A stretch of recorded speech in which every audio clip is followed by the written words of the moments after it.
Le vent chante dans la vallée du Rhône, ici près de Brindas, dans la campagne lyonnaise. Une musique qui enveloppe cette grande cabane en bois aux lignes discrètes et contemporaines.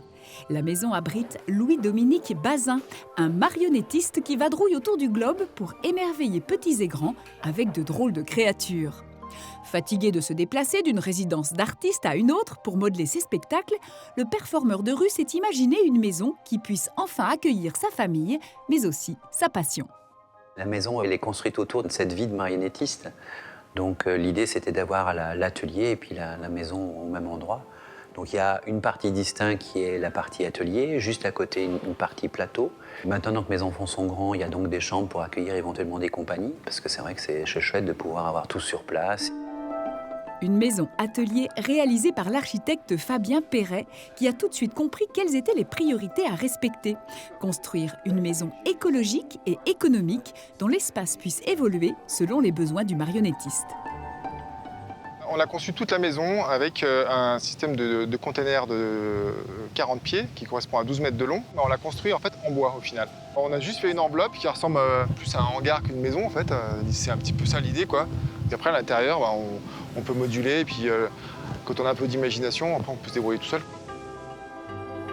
Des containers en bois hermétiques empilés les uns sur les autres et de grandes entrées de lumière qui laissent largement pénétrer les rayons du soleil en hiver, mais un peu moins en été grâce à ces casquettes protectrices placées sur la façade sud.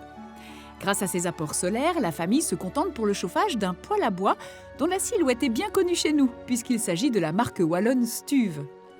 L'absence de superflu décoratif, l'utilisation de matériaux comme le plexi ou les panneaux OSB, qui en plus donnent un bon confort acoustique, ont permis de limiter le budget de la construction à 1 200 € du mètre carré.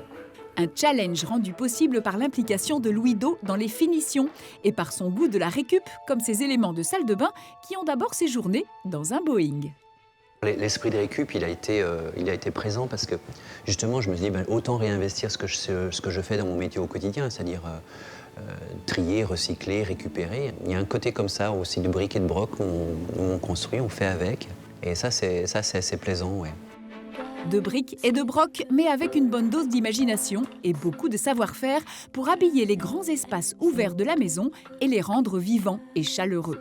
Un don de marionnettiste et une belle collaboration avec un architecte qui a su allier beauté et simplicité pour créer cette belle maison atelier avec un budget serré.